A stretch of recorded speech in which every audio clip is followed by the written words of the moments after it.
তো আমরা শুরুতেই আপনার কাছে জানতে চাই যে আসলে আপনারা যে যুদ্ধ সংগঠিত হওয়ার যে সময়টা 1971 সালের যে সময়টা, সেই সময়টাতে আসলে যখন আপনারা যুদ্ধে যাওয়ার প্রস্তুতি নিচ্ছেন, সেই সময়টার কিছু অংশ আপনি আমাদেরকে যদি দর্শককে যদি বলতেন। আগে আল্লাহ যখন 26শে মার্চ শেখ সাহেবের ভাষণ শুনলাম যে যা নিয়ে আসছে দেশ বাঁচাইতে হলে তোমরা প্রস্তুত থাকো, তখন আমরা দেশকে যখন শুনতেছি তারা অত্যাচার অনাচার পাকবাহিনী করতেছে, রেজাকার গঠন করি রেজাকারের গতিকে, তখন আমরা আর সহ্য করতে না পারি। আমরা রাত্রে না খাই না তাই ভারতে যাই। আমি এখান থেকে সত্যাকলা যাই, কাজিনাট কানকিনাট হয়ে গনু নদী সাঁতার কাটি ভাড়ি দিয়ে আমি সত্যাকলাতে উঠি। ওই আমার পিছনে সকালবেলা রাত্রে শেষ হয়ে গেছে, গুল্লি ছাড়ছে রেজাকার পাঞ্জাবি, আমার ফিসিরটাও মারা গেছে। তখন ভাই আমার বাঁচাও যেটা হচ্ছে যে মানে আপনাদের সাথে যারা যাচ্ছিল হ্যাঁ ভারতের ট্রেনিং এর জন্য, ওই যাওয়ার পথেই আপনার সঙ্গী গুল্লি ওদের পাকিস্তানি সেনাবাহিনীর গুলিতে সে নিহত হয়। রেল রোড পারই টাং রোড যখন টাং রোড পারই 500 গজ গেছি এর তাকে গাড়ি আই করছে, তারা গুলি শুরু করে দিছে রেজাকার পাঞ্জাবি।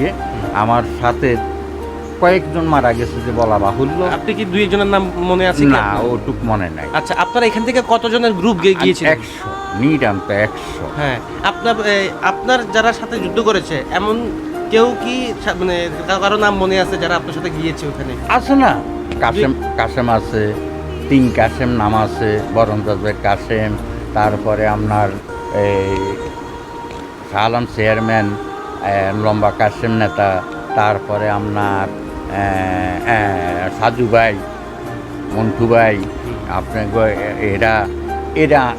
এরা আমরা পার্শ্ববর্তী, এগুলো আমরা চিনি, আর গুলোর তো নাম জানি না। আচ্ছা, তবে ওইখানে লোক গণ হইতো যে নাম প্রকাশ হইতো না, এরকম গণ হইতো 1, আমরা কইতেন 2, আচ্ছা, লাস্টে কইতো 89, 90। বুঝতে পারছি, কোনো নাম মেনশন হতো না, সিরিয়াল মেইনটেইন না, সিরিয়াল মেইনটেইন। তখন ওইখানে যাই দেখলাম যে কান্ডা ঝোঁক খাইতেছে, অতি দুঃখে এগুলো খুলছি, ঝোঁক খুলছি, কাদা খুলছি, খোলার পর দিয়ে একটা ফ্যান দিছে, হাফ প্যান্ট আর এক্সারসাইজ গঞ্জি, উলঙ্গভাবে যাই উঠছি। আগেই গাইডার বলছে, যারা আমাদেরকে নেয় ওদেরকে গাইডার বলে, গাইডার বলতো, আপনারা ইন্ডিয়াতে পার হই ওদেরকে বলতো গাইডার। তখন আমরা রেল রোড, টাং রোড, ওই সময় টাং রোড কি রে কয়টাও বুঝতাম না। তখন ওই সিটাং যে বাস রোডটা এটারে কইতো টাং রোড, আর রেল রোডটা কইতো রেল রোড, পাশাপাশি। তখন ওইখানে গেছি, ওইখানে যাওয়ার পরে 10টার দিকে খিদা আর সহ্য হয় না। আপনারা মানে কোন বর্ডার, মানে কোন পাশ দিয়ে বর্ডার ক্রস করছেন? আমরা এই যে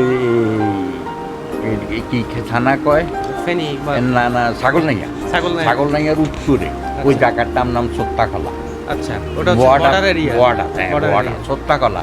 ধরেন ফেনী থেকে বাস ছাড়লে এখনো ওই জায়গাটা দেখা যায়, ভারত দেখা যায়, ওই দিকে দিয়ে আমরা ঢুকছি। আচ্ছা, ওই ভারতের ওইটা কোন অংশ ছিল?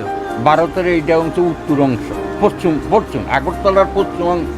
ভারত তো বিশাল বড়। পশ্চিমাংশ, আগরতলার পশ্চিমাংশ, জায়গাটার নাম সত্যাকলা। তো সত্যাকলা যা উঠছে 2টা রুটি দিয়েছে ছোট্ট, ওই রুটি এখন পালা গরুও খায় না, ওইটা খাইয়া একটু ডাল দিয়েছে, খাই, আবার শুরু করছি করলেই চলো এইখান থেকে হাঁটি চলে গেছে রাজনগর। হ্যাঁ, রাজনগর হাঁটি গেছি, রাজনগর থেকে যাই ওইখানে আবার দিয়েছে বিকালবেলা, এই হাঁটার মধ্যে ওইখানে 2টা রুটি দিচ্ছে, ভাত নাই, 2টা রুটি খাই। তখন বসে গেছি, ঘিরেছি একটু বেশ নিকালে 4টার সময় চলে যেতে হবে এখান থেকে বকুলনগর। চলে গেছে বকুলনগর, ওই ভারতের ভিতরে বকুলনগর চলে গেছি। বকুলনগর 7 দিন আমাদের আল্লাহ ওইখানে গেছি যে আমাদের মন শান্তি। আগে আল্লাহ যা স্বাধীন হয়ে গেছে তা দেখতেছি, মানে ওখানে গিয়ে আপনার আরো অনেক মুক্তিযোদ্ধাকে অনেক ট্রেনিং হইতেছে, আমরা সিরিয়ালে পাইতেছি না। আচ্ছা, 1 সপ্তাহ পর্যন্ত বসে রয়েছি। ওরা যখন বাংলাদেশে আজকে রাইট নামছে, আমরা আজকে যাই ট্রেনিং এ যোগ দিছি লোয়ার বন। আচ্ছা, আগরতলা জায়গার নাম লোয়ার বন। আচ্ছা, এই লোয়ার বন ট্রেনিং দিয়েছি। ট্রেনিং শেষ করে আগে আল্লাহ না খাই, ভাতের মধ্যে কেঁড়া, ডালের মধ্যে বালু, আমার সব হয়ে গেছে। তবে ভারতের লোক ছাড়ে নাই। ভারতের লোক ফৌজ শিখ, ভারতের সৈন্য, ওদের কত হয়েছে দেশ স্বাধীন করতে হবে, মরি যাও, তাতে দুঃখ নাই। এরা আমাদেরকে খুবই অত্যাচার অবিচার করছে। ওই যে কথা আছে না, শেখের বাসন, ইন্ডার শাসন, আইবের শোষণ। বুঝতে পারছি। সেই সময় ওই সিচুয়েশনের মধ্যে আপনারা যে প্রত্যেকটা দিন আপনারা পার করছেন, খেয়ে না খেয়ে। হ্যাঁ, খেয়ে না খাইয়ে দেশ স্বাধীন করতে হবে।